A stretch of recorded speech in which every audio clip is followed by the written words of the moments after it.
Hello everyone, welcome to Forever Rugby on Forever Sport. It is finally here. The Springboks will return to action after their 2 games against Argentina when they take on the Wallabies this Sunday, 12 o'clock South African Standard Time. We will, of course, be live. Come and hang out with us. So right now, I want you to smash that like button and I want you to subscribe to the channel. And more importantly, turn your notifications so that you get a notification whenever we go live. We've got a lot more stuff coming up in the next couple of weeks, so we will be live a lot more, covering so much sport, so much rugby, so much football as well. And we've got a lot to talk about in terms of the Australian side, the South African side, and how this game will play out, or might play out rather, and what some of the key battles are, because the Wallabies they've rolled the dice. They've rolled the dice. They've put in some very interesting players into the side, and a couple of one very, very big name, which I think we all know is, we heard rumors about it, but QUADE Cooper being back on the side is a massive boost, in my opinion, to the Wallabies' chances of actually beating the Springboks. So yeah, please do smash like on the video and subscribe to the channel as well. Last night, we also launched our Forever Sports store, which you can find at shop.foreversports.net. Go and check it out. We've got a whole range of fan t-shirts, golf shirts, jackets, bucket hats like the one you can see on the screen over there. Go and check the website out. Get your orders in right now. Unfortunately, they are only available in South Africa at the moment, but we are looking to try and expand our reach over the next coming months. So go and check it out and let us know what you think of the store. In terms of the teams, and we'll start with the South Africans because they are the one that we care the most about, if we're being honest. And that's how we will line up for this weekend. Pretty expected with the injury to Cheslin Kolbe, and the big news being that Duane Vermeulen will start. So our front row of Stephen Kitshoff, Bongi Mbonambi, Frans Malherbe will hopefully give us a very solid platform, very solid players. Bongi Mbonambi, somebody who's probably a little bit under the microscope, hasn't been playing at his usual sort of standards in the last couple of games, but he is a world-class operator, very good come set piece, and that is sort of his speciality. He does everything very, very well. Eben Etzebeth and Lood de Jager will try to impose themselves onto the game, and you can see that given the size of our pack, it does give an indication of some of the picks that the Wallabies have went, especially in their second row, to try and counteract these two sort of giants. Siya Kolisi will, of course, capture the side. He's back to playing some of his best rugby at the moment. I thought he was tremendous in the Alliance series, really did start to stand up, and he's kind of coming into his own really as Bok captain. I think we forget how new he was to the role when he won the World Cup, and I think we are now starting to see a very, very mature Siya Kolisi who's starting to enjoy his rugby again. You can see, he said it himself really, that he needed to play games to get back to full fitness, to get back to full form, and he hadn't had that sort of run of extended period. And now that he has, he's just, every week he's getting better and better. Franco Moster comes back into the side, and he will wear the number 7 jumper in the absence of Peter Steph du Toit. We probably won't see for the rest of the year. But then the big news, Duane Vermeulen back from injury, back in the starting lineup. The last time he was in a Springbok shirt was the World Cup final, where he gained a man of the match performance. So we expect big things from him. But the nice thing is, if you're starting him, coming back from injury, if he is off the pace, you can pull him off. We do have an entire loose trio on the bench. Faf de Klerk, Andre Pollard, the usual standard sort of combination with Faf de Klerk recovering from injuries.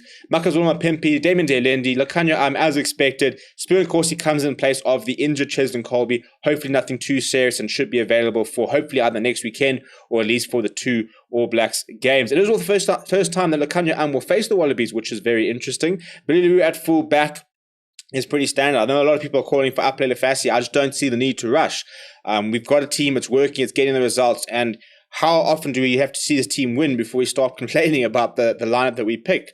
Off the bench, Malcolm Marx, Oxen Chair, Vincent Koch, no Trevor Nyakani this weekend, which is quite interesting given the high caliber performances he's been churning out lately. But Retsofakiditswe in Chair will get an opportunity in off the bench, and then we've got Vincent and Malcolm on either side of him as well. And then Malcolm Stard and Kwagga Smith and Jasper Wiese will be the replacement forward. So a whole new loose trio which can come on. We know that Franco Mostert will play a full 80 minutes and move into the second row towards the end of the game. It's pretty standard unless he does pick up an injury, but he's just got the best engine of the entire team. So we do know Etzebeth and de Jager probably will make way at some stage, and Franco Mostert will probably slot back into the second row. I don't see Vermeulen playing it for a full 80 minutes. Siya Kolisi also doesn't always play a full 80, so it's a very nice bench to have. We've got lots of fetches and options there, and Van Staden, Smith, and Malcolm Marx, so he should be very good at the breakdown. And then Herschel Yankees and Damian Willems, stock standard. Herschel Yankees always seems to be preferred off the bench. It almost has had no international starts. And as soon as Faf de Klerk is injured, Kobus Reinach often comes into the starting lineup. So very interesting that Herschel Jantjies continues to be the bench option. Damian Willems, the utility back. We've sort of come to get used to it, really. It's nothing really surprising. This is how the Australians will line up. Of course, Michael Hooper will lead the side, and he's kind of been a one-man band and a one-man sort of army at the moment with the performances he's churning out week in, week out. And I think just must be getting quite frustrating, and we'll be hoping that his teammates can try and just sort of contribute a little bit more and give the South Africans a go, because he really has been in some sensational form. And I think that if there's one thing you guaranteed out of Michael Hooper is that he will put everything on the line for his team, and he will be very, very good. But if we're looking at the side 1 through to 15, we're going to have Angus Bell, Falafa Inga, and Alan Aletoa as the front row, James Slipper and Tupou off the bench. So quite a good back off the bench as well to try and nullify that front row the Boks always bring on. The big sort of counteract measure that the Wallabies have gone with is the addition of Isaac Rodda to the starting lineup. 119 kgs. He's a very, very big man, is Isaac Rodda. And so he's a very big, literally a big addition to that second row. He will partner Matt Phillip. And then we look at the loose trio. Michael Hooper will be joined by Lachlan Swinton and Rob Valentini. Tate McDermott, the very exciting young scrum half, will be starting number 9, partnering Quade Cooper. And we know what Quade Cooper can do. On his day, Quade Cooper can, he's a mercurial player. He's in the mold of a Danny Cipriani, a Finn Russell, an Elton Yankee sort of type of player, where on his day he can just win a game on his own. 33 years old these days, so quite a mature player. They did bring him in quite late, and now they've decided, well, I think it's pretty much a case of Noah Leslio not being quite ready, and they know that he is one for the future. But given the fact that they're up against the world champs, I think they're sort of rolling the dice, and they're saying, well, you know what? If Quade Cooper does pitch up and he puts in one of those performances, he can try and win us the game. And he's got the capacity to do that. I think him and Tate McDermott will be a very, very good combination. And I think that in terms of injecting pace into the game, there's 11 years between them. With Tate McDermott just being 22 years old, he'll be turning 23 next weekend, actually.